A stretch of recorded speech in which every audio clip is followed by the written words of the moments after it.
Good evening, everybody. I welcome you all in today's session. This is our CTET English class, and we'll start with comprehension first. Then we'll talk about grammar topic, and then we will continue with our pedagogy section. So let's start with our comprehension part. सबसे पहले एक passage करते हैं और फिर उसके आगे हम लोग कंटिन्यू करेंगे अपना आज का topic.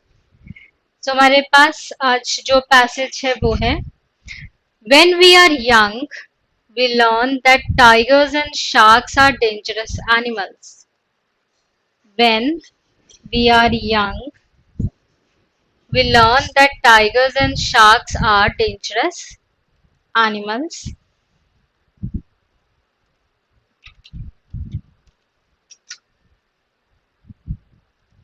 We might be scared of them because they are big and powerful.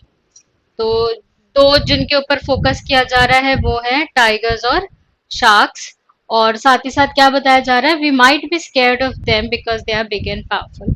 As we get older, however, we learn that sometimes the most dangerous animals are also the smallest animals. मतलब जो सबसे ज्यादा आपके डरावने जो जानवर होते हैं, डेंजरस खतरनाक एनिमल्स होते हैं, वो कौन से होते हैं? छोटे वाले, सबसे छोटे वाले.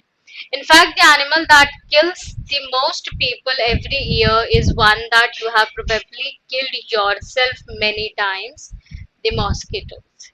तो अब कहाँ पे आ गया? ये पूरा जो हमारा पैराग्राफ था घुमा फिरा के किसके ऊपर आ गया? मॉस्किटो के ऊपर. आगे देखते हैं. While it may seem that all mosquitoes are biters, this is not actually the case. मतलब कहा जा रहा है कि आपको लगता होगा भी सारे मच्छर काटते हैं, पर है नहीं ऐसा. क्या है? Male mosquitoes eat plant nectar. वो क्या खाते हैं? जो फूल के अंदर होता है शहद, plant nectar. On the other hand, female mosquitoes feed on animal blood. वो उनको चाहिए ब्लड, फीमेल मॉस्किटोज को.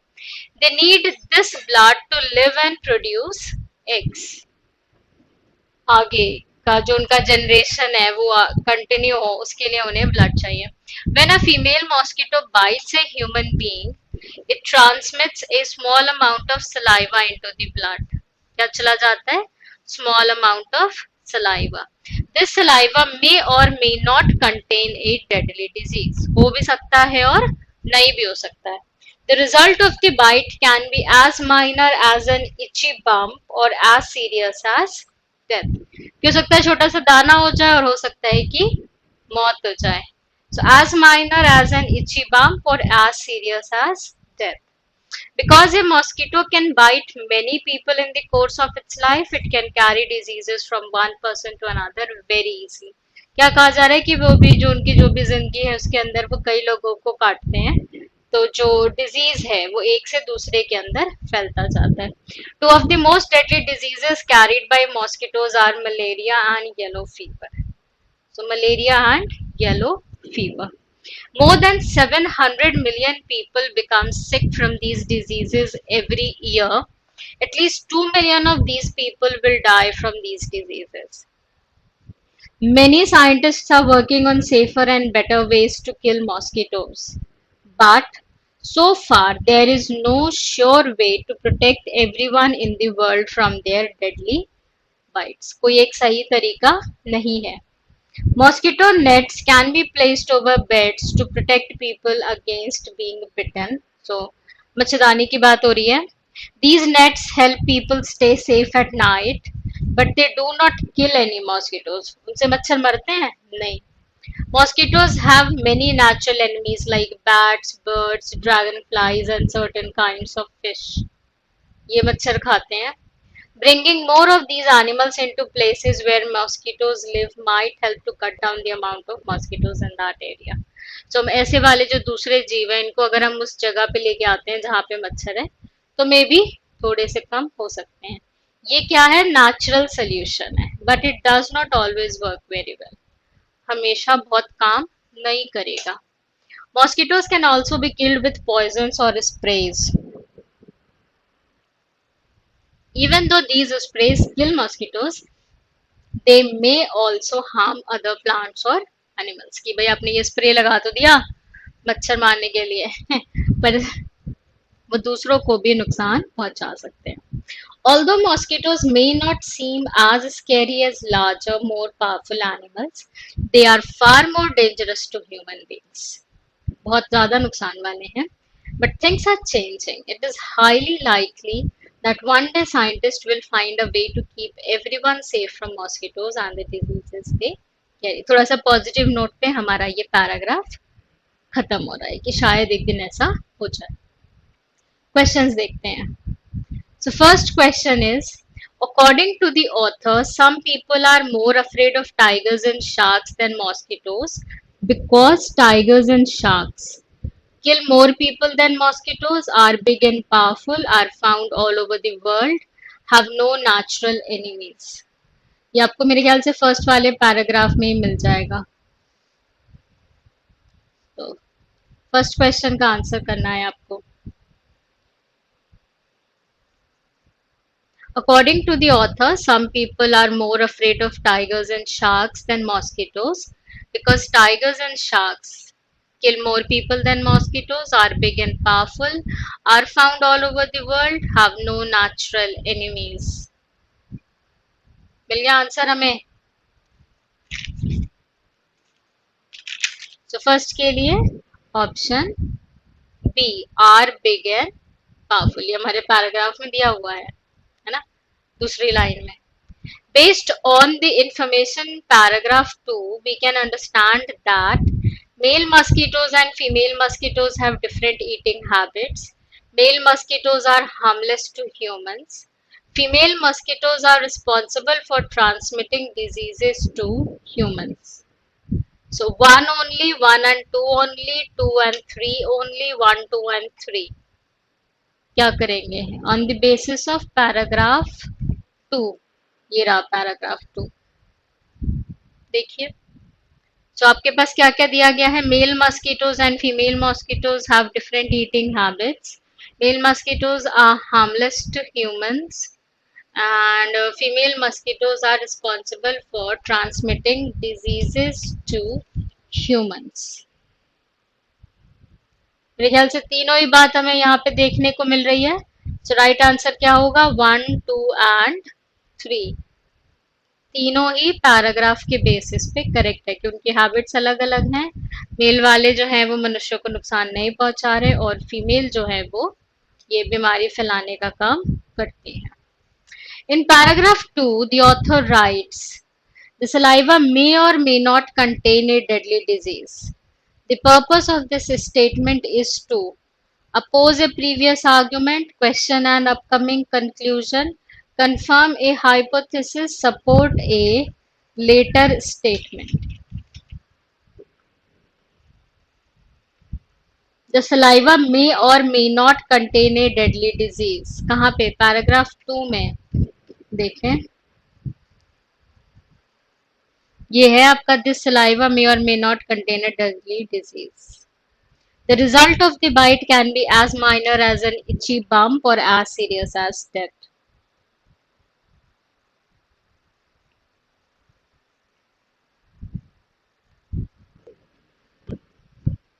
तो ये जो बाद वाली बात है, इसी की कहीं ना कहीं भूमिका बनी थी कि भाई अगर हमारा सलाइवा के अंदर डेडली डिजीज नहीं होगा तो एक इची बम्प हो जाएगा, और अगर डेडली डिजीज हुआ तो फिर डेथ. तो इसके बाद जो सेंटेंस वहां पे लिखा गया है उसके सपोर्ट में ये वाली भूमिका बनाई जा रही थी.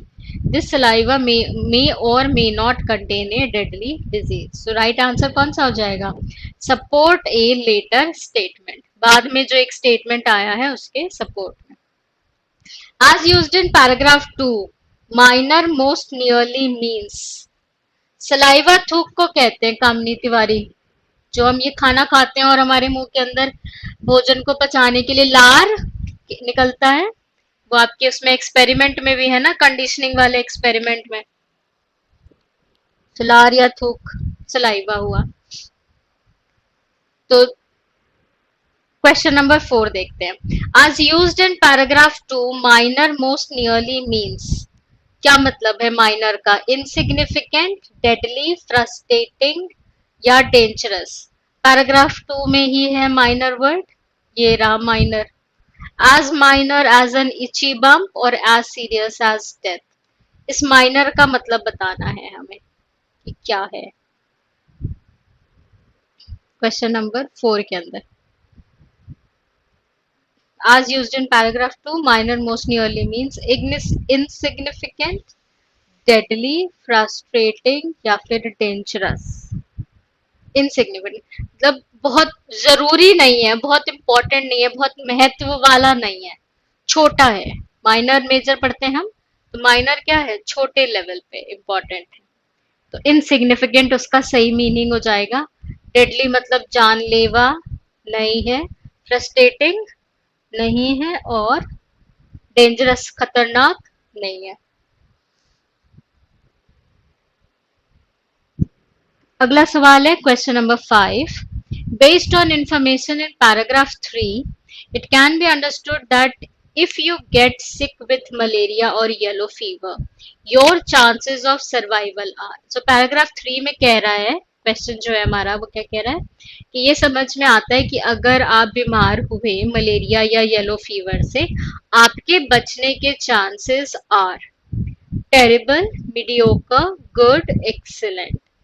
मतलब नहीं बचेंगे, एवरेज है, गुड है, एक्सीलेंट है, क्या है. तो देखते हैं पैराग्राफ 3.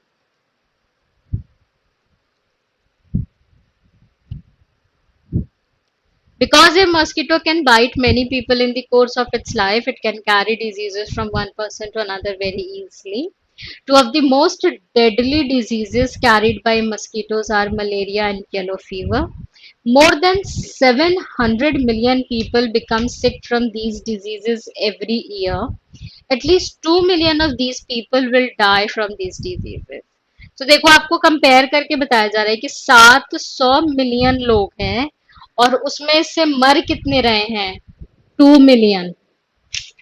700 मिलियन में से कितने मर रहे हैं, 2 मिलियन मर रहे हैं.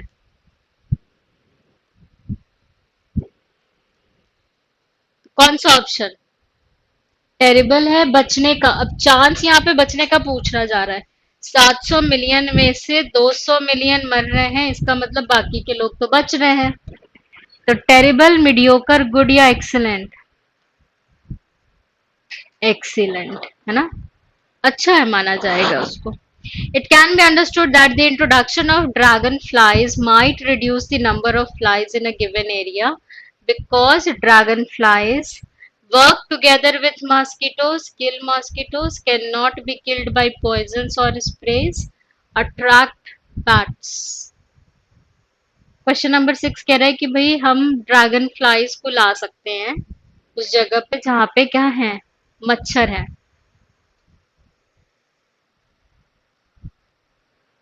अब क्वेश्चन कह रहा है कि भाई इसका इम्पैक्ट क्या पड़ेगा या क्यों. सो ड्रैगन फ्लाइज देखें.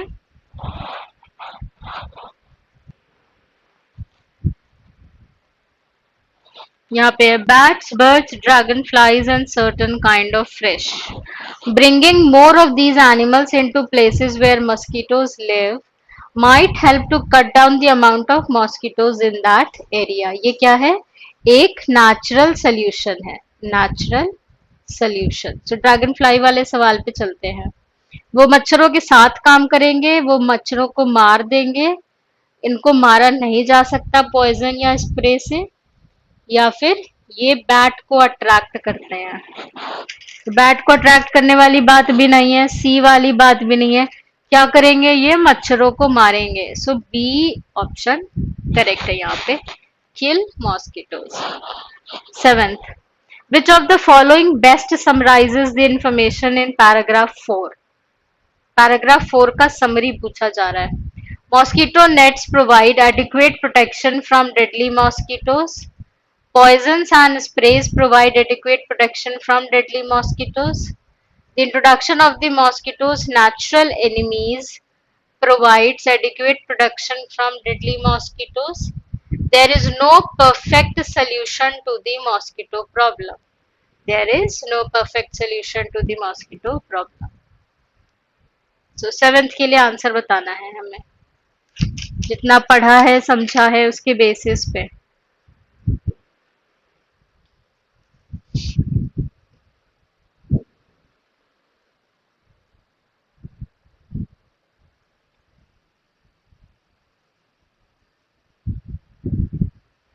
क्या बन रहा है? There is no perfect solution to the mosquito problem. कोई एक हमारे पास यहाँ पे तरीका नहीं है। Eighth, which of the following words best describes the author's overall attitude towards the prospect of solving the mosquito problem? कह रहे हैं कि भाई ओवरऑल हमें ऑथर का क्या हिसाब किताब पता चल रहा है, उनको क्या लग रहा है कि भाई ये जो मच्छरों की समस्या हो रखी है ये कैसे सुधरेगी, तरीका क्या है। तो डेस्पोंडेंट मीनिंग होपलेस और dejected, exasperated meaning extremely irritated or annoyed, equivocal meaning doubtful or uncertain, optimistic meaning hopeful or taking a favorable view। तो ओवरऑल ऑथर का एटीट्यूड पूछा जा रहा है कि क्या है। डिस्पोंडेंट है, एग्जास्परेटेड है, इक्विवोकल है, ऑप्टिमिस्टिक है। चारों में से कौन सा? अगर आप एकदम आखिर में देखो क्या था, although mosquitoes may not seem as scary as large and more powerful animals, they are far more dangerous to human beings. हैं, खतरनाक हैं, नुकसानदेह हैं, but things are changing. क्या परिवर्तन हो रहा है? It is highly likely that one day scientists will find a way to keep everyone safe. एक दिन वो कोई ना कोई सोल्यूशन, कोई ना कोई निष्कर्ष निकाल लेंगे साइंटिस्ट, जिससे कि सारे लोग सुरक्षित बच सकें from mosquitoes and the diseases they carry. उनसे बचने का कुछ ना कुछ साधन निकाल लेंगे। तो ये जो हिसाब है ये क्या है? ऑप्टिमिस्टिक है, मीनिंग होपफुल और taking a favourable view. Hopeful और टेकिंग ए फेवरेबल व्यू, है ना। तो ये था हमारा आज का कॉम्प्रिहेंशन।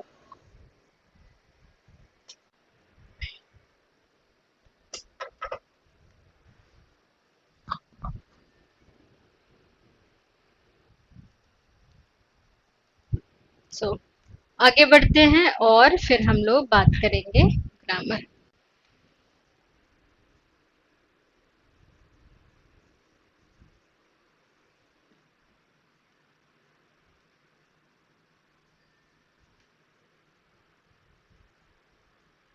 सो पैसेज कर लिया हमने, एंड नाउ ग्रामर। ठीक है, ग्रामर में पिछली जो हमारी क्लास हुई थी उसके अंदर हम लोगों ने डिस्कस किया था नाउन, मेरे ख्याल से। तो आज इसमें हम लोग पढ़ते हैं प्रो नाउन। प्रोनाउन पढ़ेंगे। अब प्रोनाउन आपको पता है, पहले भी हम लोगों ने इस पे बात कर रखी है। प्रोनाउन वो वाले वर्ड्स होते हैं जो किसी सेंटेंस के अंदर नाउन को रिप्लेस करते हैं, नाउन को बदलते हैं।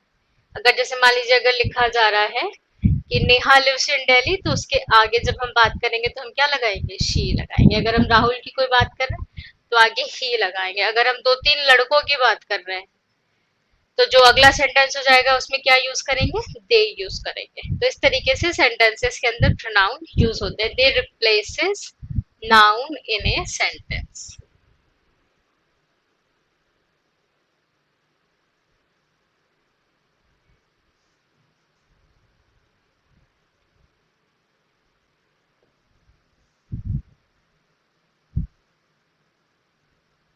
ठीक, अब बात होगी इनके टाइप्स की।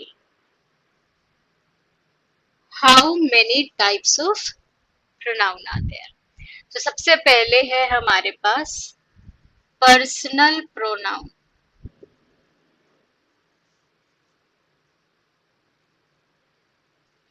पर्सनल प्रोनाउन, पर्सनल कौन से होते हैं? जैसे मान लीजिए हमारे पास सेंटेंस लिखा हुआ है कोई सा भी,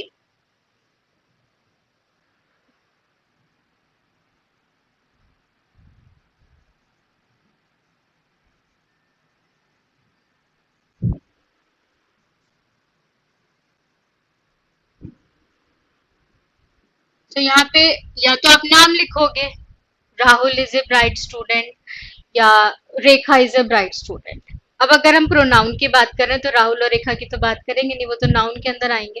तो यहाँ पे हम किसकी बात करेंगे, ही की या फिर शी की। तो अब या तो हम यहाँ पे ही फिल करें या शी फिल करें, ये क्या हो गया, पर्सनल प्रोनाउन हो गया। ये किसी स्पेसिफिक पर्सन के रिप्लेसमेंट में आते हैं, दे रिप्लेस स्पेसिफिक पर्सन, और उसके रिप्लेसमेंट में ये प्रोनाउन यूज किए जाते हैं। अब ये बात हो गई एक की। अगर एक से ज्यादा लोग हैं,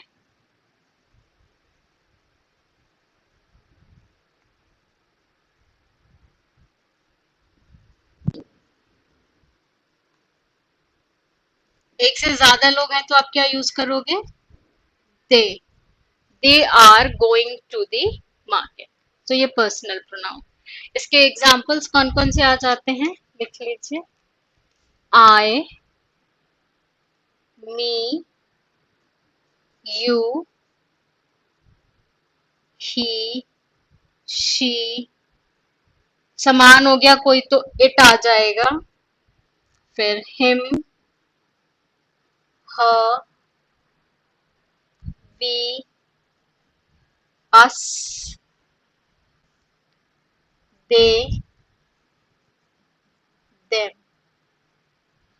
ये वाले हैं हमारे पर्सनल प्रोनाउन के एग्जाम्पल्स। सो आई क्या है, सब्जेक्ट वाली जगह पे यूज किया जाएगा, मी ऑब्जेक्ट वाली जगह पे, यू आपका सब्जेक्ट ऑब्जेक्ट सिंगुलर प्लूरल कहीं भी यू यूज होगा। देन ही और शी सब्जेक्ट वाली जगह पे, इट सब्जेक्ट वाली जगह पे, हिम और her object, we subject, us object, they subject, them object. तो सब्जेक्ट और ऑब्जेक्ट दोनों जगह पे ये आपके पर्सनल प्रोनाउन यूज किए जाते हैं। उसके बाद सेकेंड नंबर पे आ जाएगा possessive pronoun. Second, possessive pronoun. Possessive word क्या बता रहा है, पोजेशन बता रहा है कि ये जो चीज है ये मेरी है, या तुम्हारी है, या उसकी है, या उनकी है, पर कहीं ना कहीं वो किसी की है। पोजेशन रिलेशनशिप बता रहे हैं ना, कि ये इसका मालिक कौन है या ये चीज किसकी है, ये कहलाते हैं पोजेसिव प्रोनाउन। इसके एग्जाम्पल देखें तो ये आपका एक साथ है। एग्जाम्पल नंबर 3,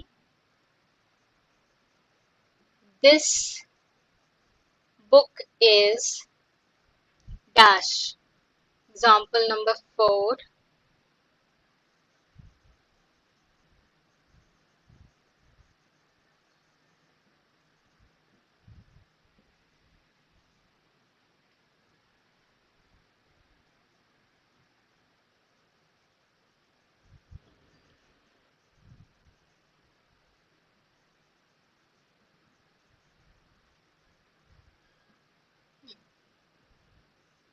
ठीक है।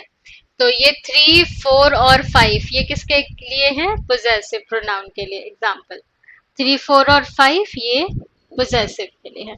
अब सेंटेंस नंबर 3 देखिए, दिस बुक इज योर्स। ये किताब तुम्हारी है। This book is yours. That laptop is mine. वो लैपटॉप किसका है, मेरा है। That laptop is mine. These houses are ours, not theirs। ये वाले जो आपके एग्जाम्पल्स दिख रहे हैं ये क्या हो गए, possessive pronoun. Mine, yours, ours, theirs, ये सारे हो गए हमारे पोजेसिव प्रोनाउन। इसके बाद है तीसरे नंबर पे रेसिप्रोकल प्रोनाउन। तीसरे नंबर पे रेसिप्रोकल प्रोनाउन। तो सेंटेंस नंबर 6 देखिए,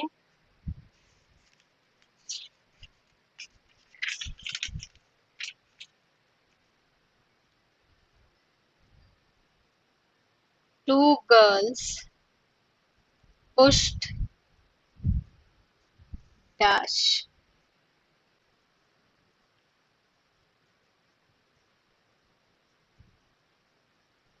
The people in party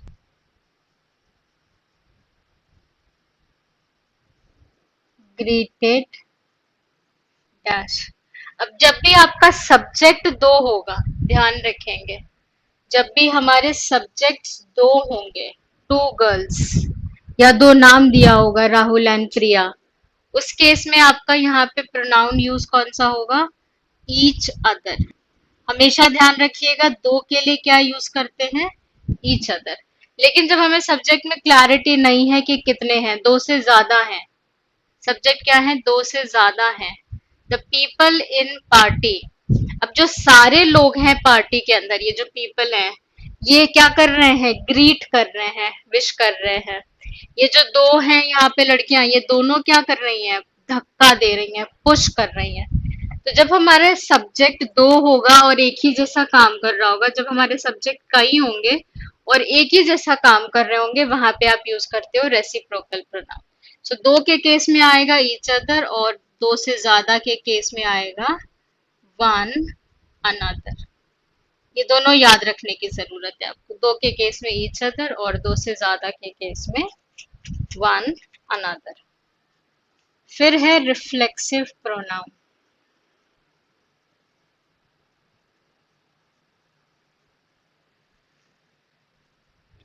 reflexive pronoun.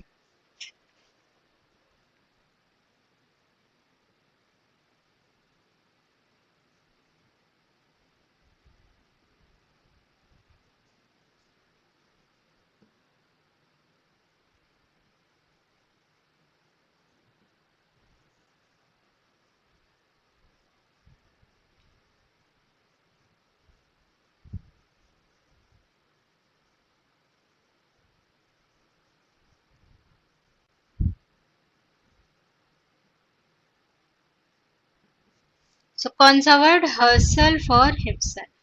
ऐसे वाले words, herself, himself, ourself, myself, themselves, ये आ जाएंगे रिफ्लेक्सिव प्रोनाउन के अंदर. नेक्स्ट है इसी में emphatic pronoun.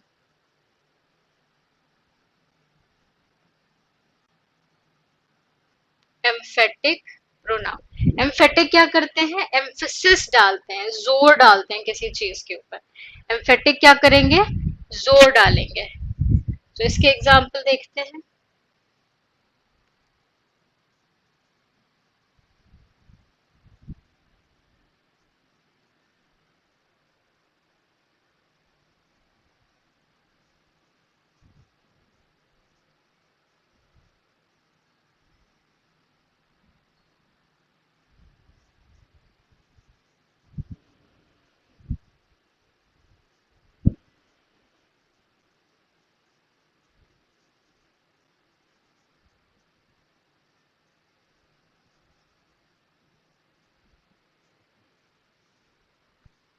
I myself solve this problem. किस चीज पे एम्फोसिस डाल रहे हैं? कि ये वाला जो काम है ये मैंने ही किया है. I myself solve this problem. She herself went to the market. She herself went to the market. तो आप कहोगे वर्ड तो सेम है, herself, herself, himself, myself, एक ही जैसे वर्ड है. हम कैसे डिफरेंशिएट करेंगे कि कौन सा रिफ्लेक्सिव है, कौन सा एम्फेटिक है? कैसे पहचानेंगे? पोजीशन की वजह से. एम्फेटिक प्रोनाउन सब्जेक्ट के तुरंत बाद आता है. एम्फेटिक प्रोनाउन सब्जेक्ट के तुरंत बाद, just after the subject.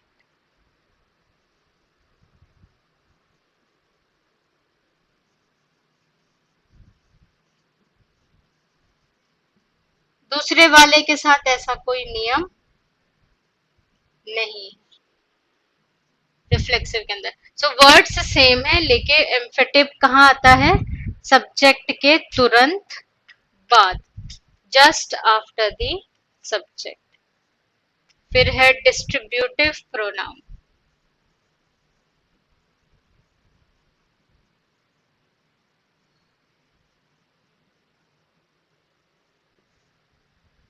Distributive pronoun.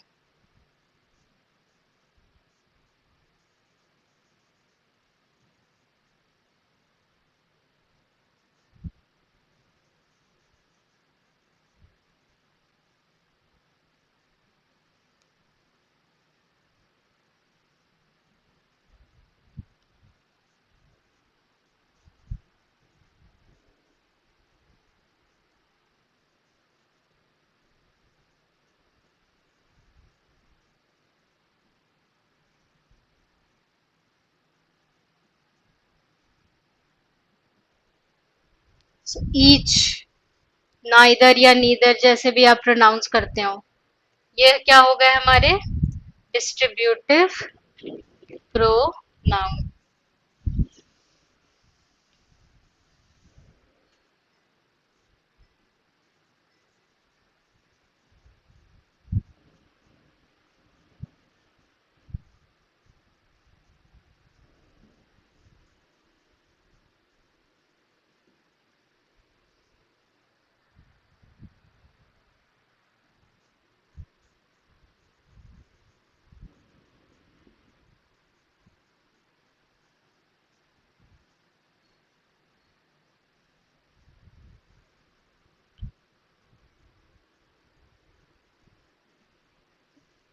ये सिंगुलर कंसिडर किए जाते हैं और refers to one person at a time।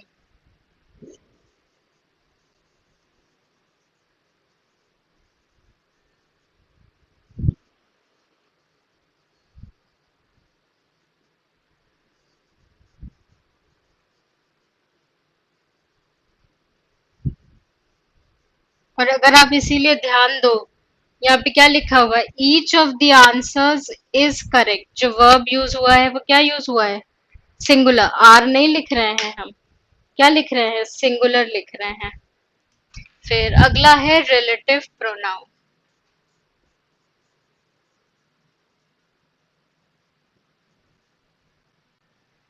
ये रिलेटेड हो गया, दो चीजों को रिलेट कर रहा है, जोड़ने का काम कर रहा है। सेंटेंस देखते हैं।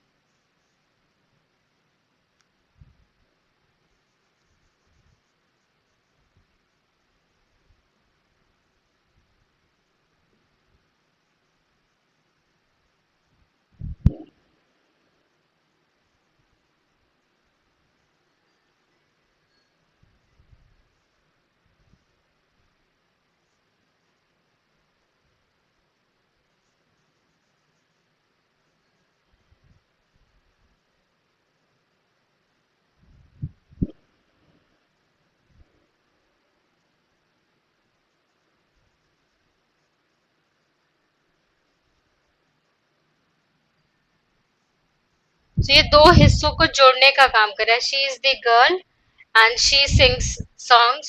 दोनों बात को क्या कर रहा है, जोड़ रहा है। This is a dog and this dog barks at us, दोनों इंफॉर्मेशन को जोड़ने का काम कर रहे हैं। ये होते हैं हमारे रिलेटिव प्रोनाउन। किसी सेंटेंस के अंदर रिलेटिव प्रोनाउन और कंजंक्शन अगर दोनों है तो आप रिलेटिव प्रोनाउन के साथ जाओगे। फिर डेमोन्स्ट्रेटिव।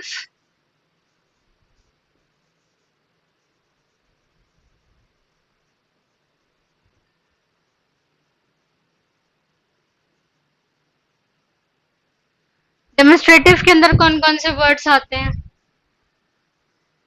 इसके अंदर आएगा this, that,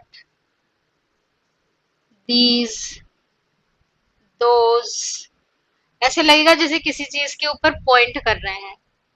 this is a dog, that is my pen, those are my relatives, these are my students, है ना। दिस, दैट, दीज, दोज ऐसे वाले वर्ड्स आएंगे डेमोन्स्ट्रेटिव प्रोनाउन के अंदर। फिर indefinite pronoun.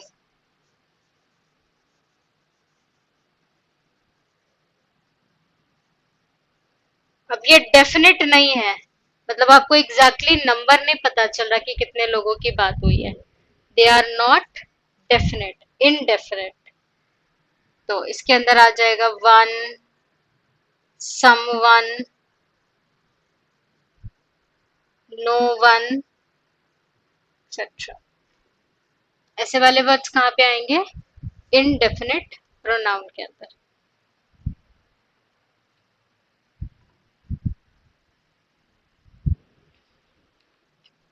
Then 10, interrogative pronoun. ये क्या करेंगे? सवाल पूछने का काम करेंगे. Interrogative pronoun. So what, which, who, ऐसे वाले वर्ड्स आएंगे. What, which, who, when, interrogative pronoun. और लास्ट में exclamatory pronoun.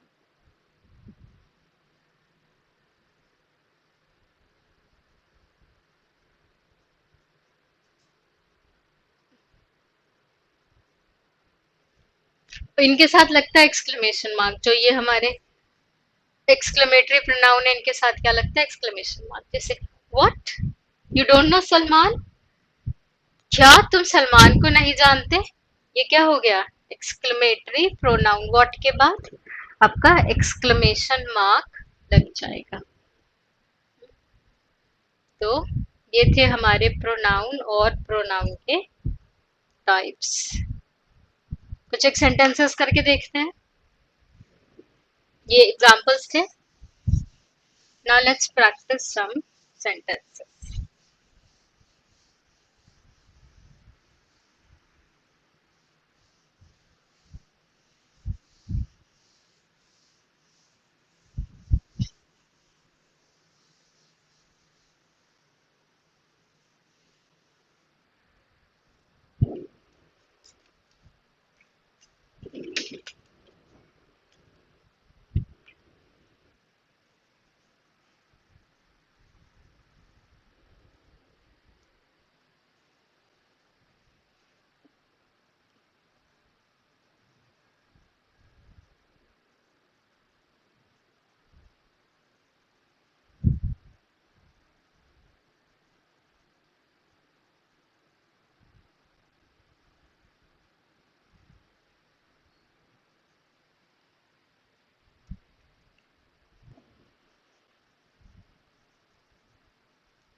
So these are the words.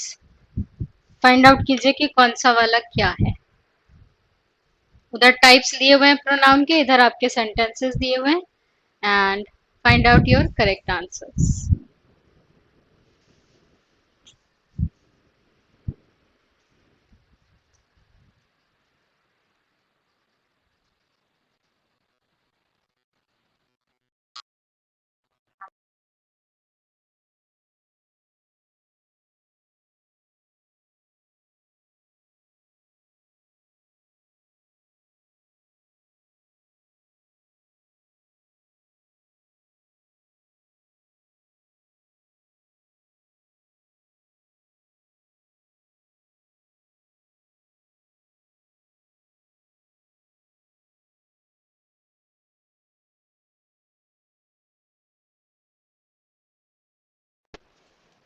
Clear?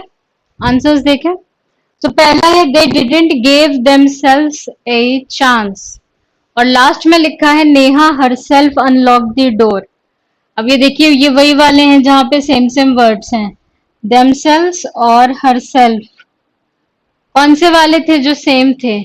Reflexive और एम्फेटिक. सेम वर्ड्स हम लोग लिख रहे थे ऐसे वाले, रिफ्लेक्सिव और एम्फेटिक पे. तो कौन सा वाला रिफ्लेक्सिव, कौन सा वाला एम्फेटिक? सब्जेक्ट के तुरंत बाद वाला कौन सा था? Emphatic. So this one is emphatic और ये क्या है? Reflexive. The dog that bit my brother is missing. The dog, और इसको जोड़ रहे हैं किससे? Bit my brother से. Dog is missing एक बात and bit my brother दूसरी बात, ये जोड़ रहा है. So वो वाला कौन सा था जोड़ने वाला? Relative.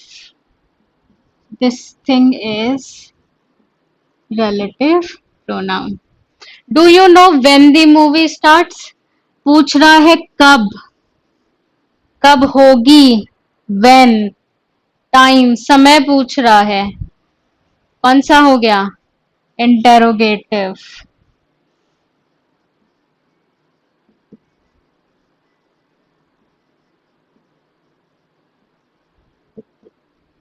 फिर है someone should finish the cleaning. Someone should finish the cleaning. तो कोई तो करेगा पर हमें नहीं पता कि कौन, फिक्स नहीं पता कौन. तो जब हमें एग्जैक्टली नहीं पता होता है तो फिर हम क्या सिलेक्ट करते हैं? इनडेफिनेट. Someone indefinite. फिर have you been there before. किसी लोकेशन की तरफ पॉइंट करके फिर हम कह रहे हैं कि have you been there before, तुम पहले वहां कभी गए हो. पॉइंट कर रहे हैं किसी चीज की तरफ, जगह की तरफ. Demonstrative.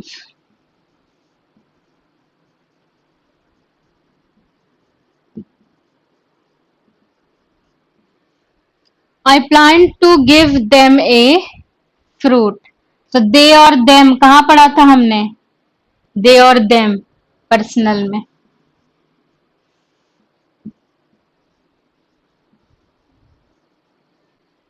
Either of the gifts will make her happy. Either. Distributive.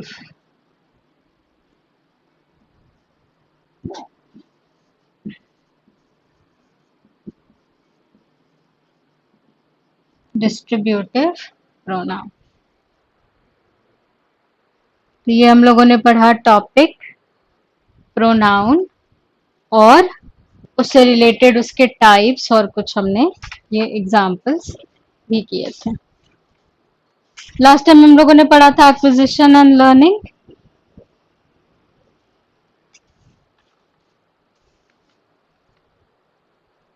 आज बात करेंगे कुछ टीचिंग मेथड्स की.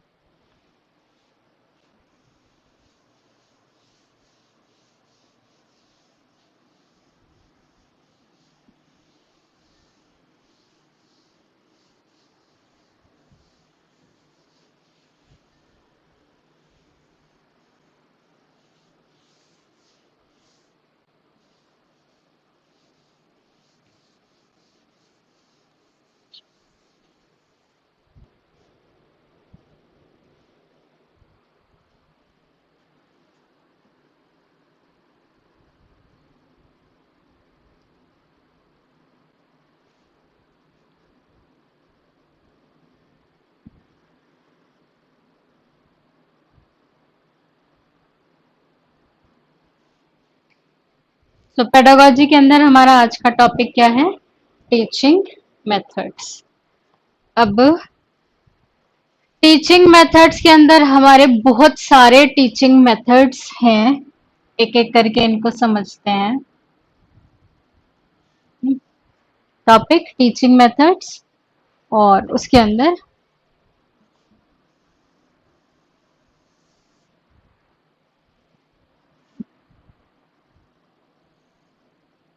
ठीक है।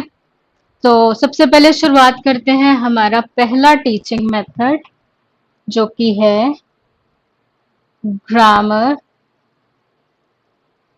ट्रांसलेशन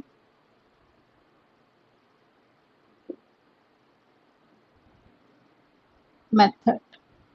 ग्रामर ट्रांसलेशन मेथड, ये आपका सबसे पुराना मेथड है। मतलब जब इंग्लिश पढ़ाने की शुरुआत हुई होगी तो सबसे पहले हमने कौन से मेथड से इंग्लिश पढ़ाना स्टार्ट किया था? ग्रामर ट्रांसलेशन मेथड से। हम इंग्लिश का हिंदी, हिंदी का इंग्लिश, या जो भी लैंग्वेज है कैंडिडेट की, लोकेशन टू लोकेशन डिफर करेगा, but native language English, English native language के बीच में ट्रांसलेशन एक्टिविटीज कराते थे, इंग्लिश के ग्रामर रूल्स याद कराते थे, वोकैबुलरी याद कराते थे, और उसके बेसिस पे फ्रेम आउट करते थे सेंटेंसेस। क्या कमी थी यहाँ पे? We were not focusing on the spoken part. लोगों को मौका नहीं दे रहे थे कि वो इंग्लिश में बात करें, इस बात का मौका नहीं दे रहे थे। बस रटे जाओ, याद करे जाओ, टेंसेस याद कर लो, वॉइसेस याद कर लो, नरेशन याद कर लो। पर अगर एक छोटा सा भी टॉपिक दे दिया जाएगा समर वेकेशन की, इसके ऊपर से 200 words on the topic summer vacation, बस हालत खराब, अब नहीं समझ आ रहा क्या बोलें। या 5 लोग के सामने खड़ा कर दिया गया कि चलो अपने बारे में बताओ, अपने बारे में। मतलब अगर लड़ाई करवा दो, अभी देखो कितनी बातें बता दोगे कि मैं ये करता हूँ, वो करता हूँ तुम्हारे लिए, और ये और वो दुनिया भर की चीज है। पर जब 4 लोग के सामने हो जाएगा कि इंट्रोड्यूस योर सेल्फ, तो फिर आप टीचर से कहते हो लिख के दे दो हमें इंट्रोडक्शन, हम याद कर लेंगे इंटरव्यू के लिए। ये वाली किस वजह से होती है? क्योंकि सारा फोकस किसके ऊपर जाता है? ग्रामर याद करो, वोकैबुलरी याद करो। तो वो पहला मेथड था। बहुत सक्सेसफुल हुआ? नहीं हुआ। क्यों? क्योंकि लिसनिंग और स्पीकिंग पे फोकस नहीं है ना। तो इससे रिलेटेड कुछ पॉइंट्स, ऑल्सो कॉल्ड क्लासिकल या ट्रेडिशनल मेथड। क्लासिकल या ट्रेडिशनल मेथड इसको कहा गया। स्टूडेंट्स लर्न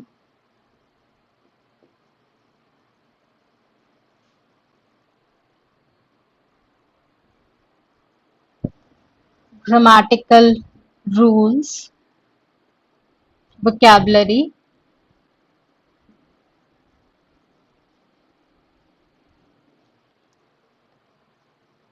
फिर प्रैक्टिस ट्रांसलेशन एक्टिविटीज। कौन सी एक्टिविटीज? ट्रांसलेशन। और ये किस तरीके की क्लास थी? Teacher centric. टीचर को जो पढ़ाना है वो पढ़ा रहे हैं। Teacher centric and focus on reading and writing. इनके ऊपर फोकस है ग्रामर ट्रांसलेशन मेथड के अंदर। स्पीकिंग और रीडिंग, लिसनिंग के ऊपर नहीं है, वो वाली एक्टिविटीज नहीं करा रहे हैं। फिर इसके रिप्लेसमेंट में जो मेथड आया वो क्या कहलाया? Direct method. So, कैसे याद रखेंगे? हम लोग डायरेक्टली इंग्लिश पढ़ाने की कोशिश कर रहे हैं, किसी और लैंग्वेज की हेल्प नहीं ले रहे हैं। In direct method we are not taking help of learners native language और मदर टंग। डायरेक्ट इंग्लिश पढ़ा रहे हैं, सीधे इंग्लिश पढ़ा रहे हैं। तो पॉइंट यहाँ पे क्या है? Teach English in English only. हम ये जो भाषा है, जो इंग्लिश पढ़ा रहे हैं, ये हम इंग्लिश में ही पढ़ाएंगे। अब ये जरूर है कि भाई बच्चे को तो आएगा नहीं एकदम से, सो बहुत सारे एग्जाम्पल्स लेंगे, बहुत सारे प्रैक्टिसेस कराएंगे, and this will take time. थोड़ा प्रोसेस जो है वो कैसा हो जाएगा, स्लो प्रोसेस हो जाएगा। पर इसको नेचुरल भी इसीलिए कहा जाता है क्योंकि नेचुरल एनवायरनमेंट क्या होता है, जब आप उसी भाषा में बातचीत करते हैं और धीरे धीरे जो हमारा कैंडिडेट है या जो पर्सन है वो सीखता है, तो इसी वजह से इसको नेचुरल मेथड भी कहा जाता है।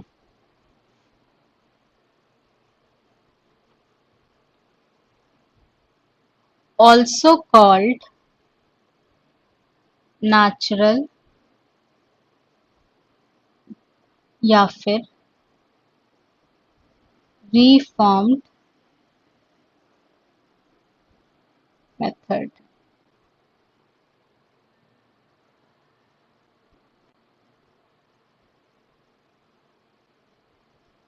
Acquire language without mother tongue. Acquire language without mother tongue, जो बच्चे की मातृभाषा है उसकी सहायता के बगैर।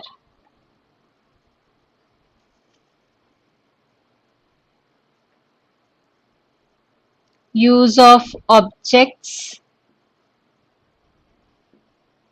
पिक्चर्स,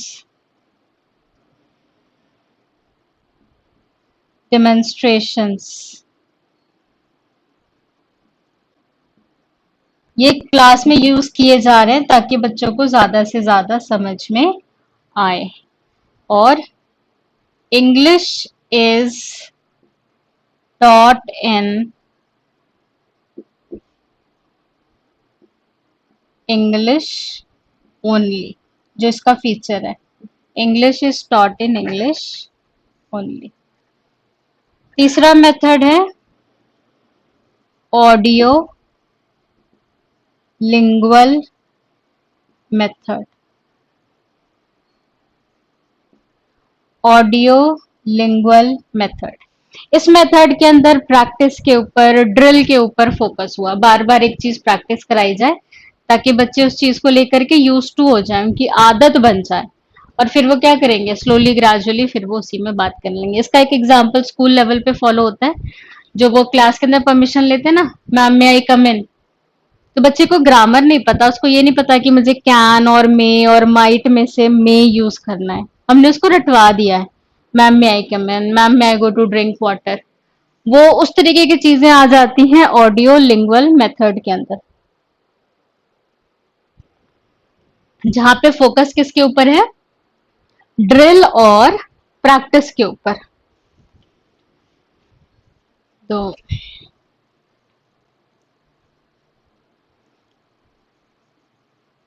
ऑल्सो कॉल्ड आर्मी या फिर न्यू की मेथड, आर्मी या फिर न्यू की मेथड।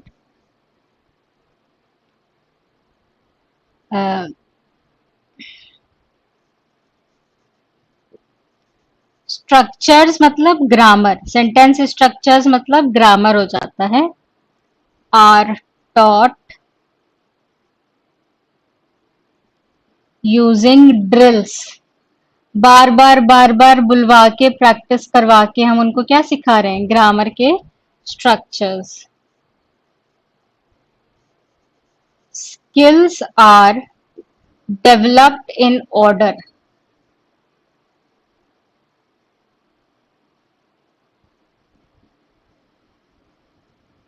मतलब लिसनिंग, स्पीकिंग, रीडिंग, राइटिंग, चारों स्किल्स के ऊपर फोकस किया जा रहा है।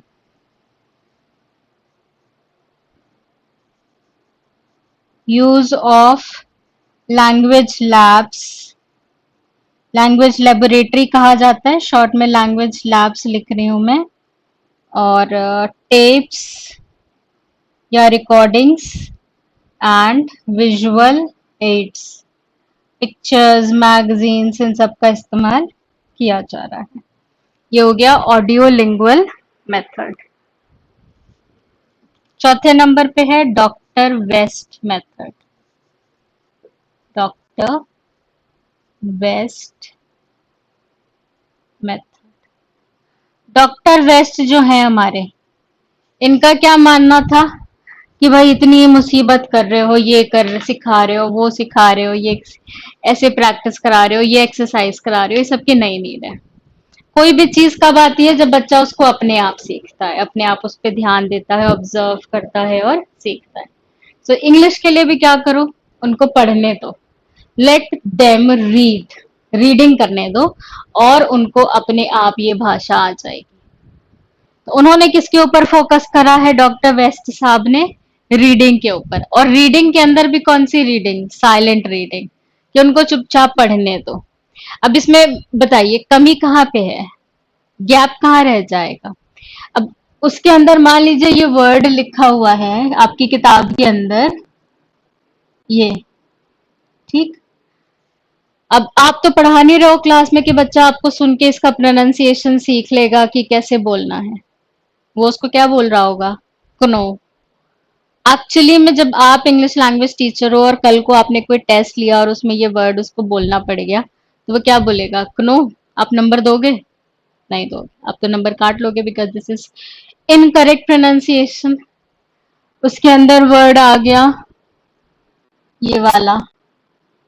आप एक्सपेक्ट कर रहे हो कि वो ऑनेस्ट बोले, पर वो अपने अंडरस्टैंडिंग के बेसिस पे क्या बोल रहा है? ऑनेस्ट। नंबर काट लिया आपने।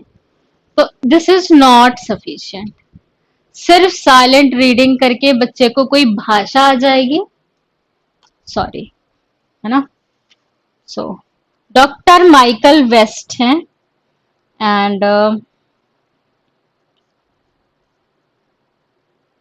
Focus on silent reading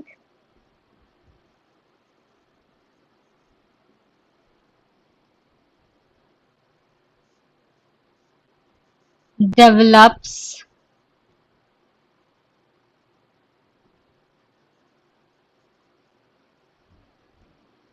comprehension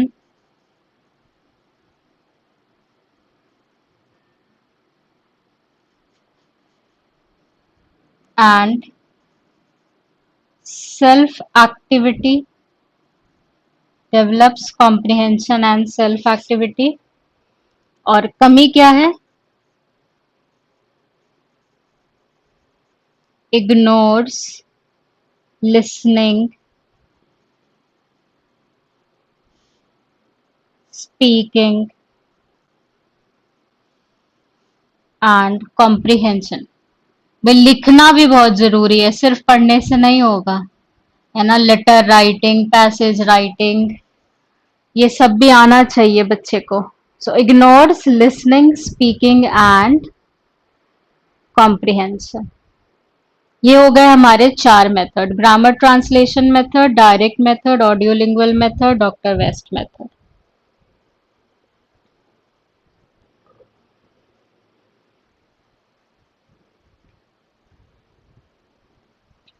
आगे बढ़ते हैं, देखते हैं हमारा अगला मेथड जो कि है substitution table method.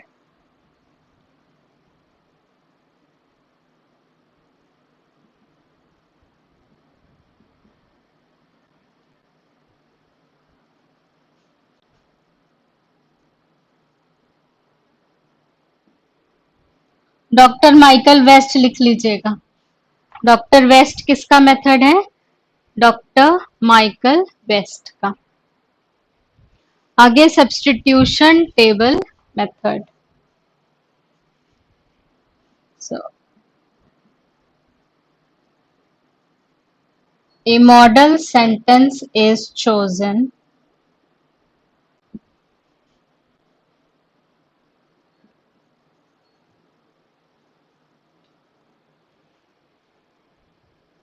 and words are substituted। उसके अंदर जो वर्ड्स लिखे हुए हैं उन वर्ड्स को क्या किया जा रहा है? रिप्लेस किया जा रहा है with given words from the table. So कोई भी एक सेंटेंस ले लिया, मान लीजिए हमने she is a very beautiful girl, word क्या ले लिया? ब्यूटीफुल, अंडरलाइन कर दिया, और टेबल के अंदर दूसरे दूसरे वर्ड्स दे दिए: अगली, क्लेवर, स्मार्ट, गॉर्जियस। और बच्चे से कहा जा रहा है कि भाई आप इसको सब्सटीट्यूट करो ब्यूटीफुल को, तो किसको सिलेक्ट करेगा? गॉर्जियस को सिलेक्ट करेगा। So a model sentence is chosen and words are substituted.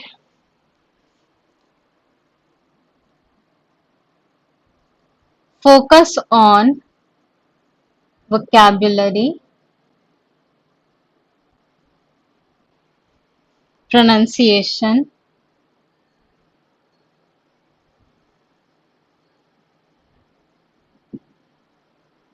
stress,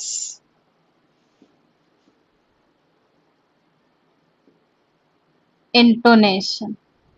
intonation क्या होता है? जब आप बोलते हैं तो आपके बातचीत में वो जो उतार चढ़ाव होता है, that is known as intonation. So focus किसके ऊपर है? Vocabulary, pronunciation, stress, intonation, meaning, इनके ऊपर फोकस है हमारा। फिर provides controlled language practice.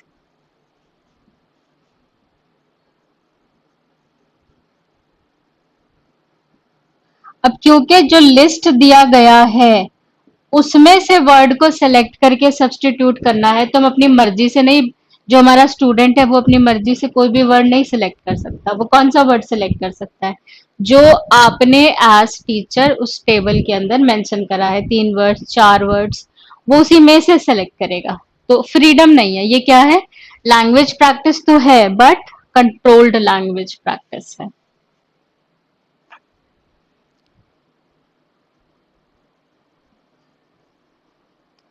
Pros, poetry, composition are ignored। बस वर्ड पे, ग्रामर पे, इसी पे फोकस है हमारा।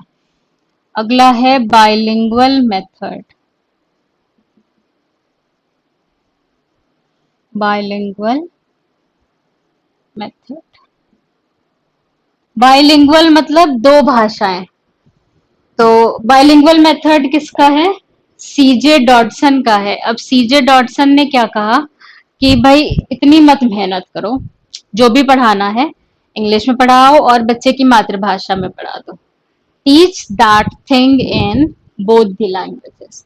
तो वैसे तो थियोरेटिकली अगर आप सोचो तो ये बहुत सही तरीका है कि आप इसमें भी पढ़ा दो और आप उसमें पढ़ा दो। पर प्रैक्टिकली यहाँ पे एक दिक्कत है। क्या दिक्कत है? आप ऐसा टीचर ढूंढो जिसको बच्चे की मातृभाषा भी आती हो और इंग्लिश भी आती है ना। तो साउथ में आपको जो साउथ के लैंग्वेजेस हैं वो प्लस इंग्लिश, नॉर्थ में नॉर्थ के लैंग्वेजेस हैं प्लस इंग्लिश, ईस्ट में जो लैंग्वेजेस हैं प्लस इंग्लिश, वेस्ट में जो लैंग्वेजेस हैं प्लस, नॉर्थ ईस्ट में जो लैंग्वेजेस हैं प्लस इंग्लिश। तो हर स्कूल में जब भी बच्चे को पढ़ाना हो, हम पहले ऐसा टीचर ढूंढें जिसको वो बच्चे की मातृभाषा भी आती हो और इंग्लिश भी आती हो, है ना। मुश्किल है पर थ्योरेटिकली दिस इज गुड कि बच्चे को ये भी किस में सीख रहा है, वो अपनी नेटिव लैंग्वेज में भी वाली चीजें सीख ले रहा है और इंग्लिश में भी सीख ले रहा है। तो double benefit sort of thing है। So this one is developed by C.J. Dodson.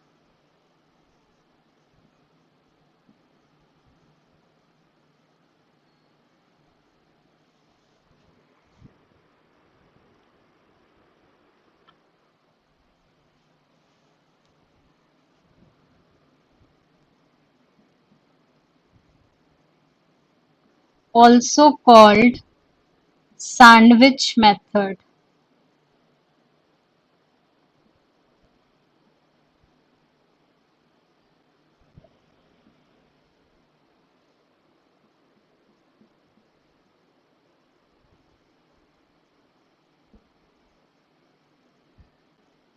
Concepts are taught in both target language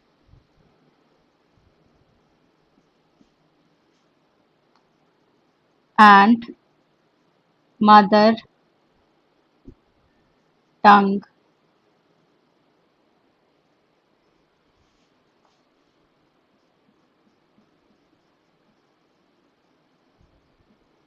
focus on presentation, practice, and production.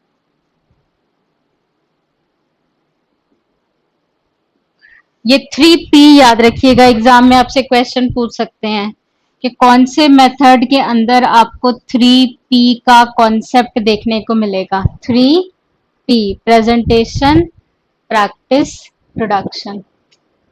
किस मेथड के अंदर? बाइलिंगुअल मेथड के अंदर। फिर है active learning method. Active learning method, नाम से ही आपको पता चल रहा है जो हमारा स्टूडेंट है, जो हमारा लर्नर है, वो क्या है? एक्टिवली लर्न कर रहा है, मतलब पार्टिसिपेट कर रहा है। एक्टिव लर्निंग मेथड का मतलब क्या हो गया कि सीख रहा है, और कैसे? एक्टिवली। पैसिव नहीं सीख रहा है कि बस बैठा हुआ है, टीचर ज्ञान दे रहे हैं, सुन रहा है, नहीं, पार्टिसिपेट कर रहा है, क्वेश्चन आंसर कर रहा है, जवाब पूछ रहा है, डाउट क्लियर कर रहा है। तो active learning method. This one is based on constructivism, जो आपके एनसीएफ 2005 के अंदर दिया हुआ है, कंस्ट्रक्टिविज्म, बेस्ड ऑन कंस्ट्रक्टिविज्म। होता क्या है इसके अंदर? कंस्ट्रक्टिविज्म के अंदर learner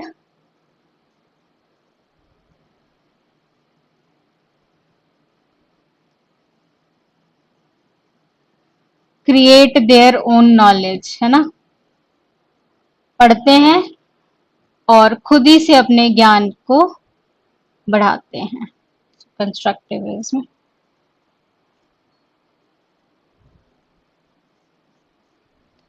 involve students in active learning, involve students in active learning, improves critical thinking,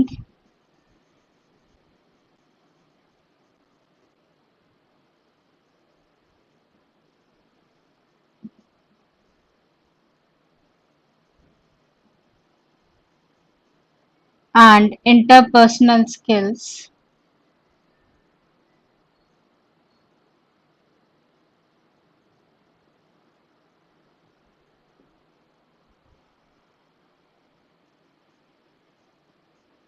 Includes group discussion, सारी एक्टिविटीज आ जाएंगी। ग्रुप डिस्कशंस, प्रोजेक्ट वर्क,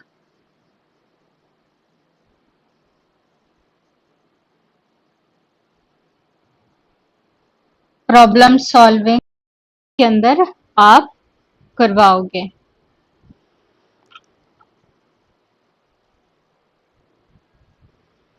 तो active learning method best method मान सकते हैं हम इसको, क्योंकि जो हमारा स्टूडेंट है वो एक्टिवली सीख रहा है।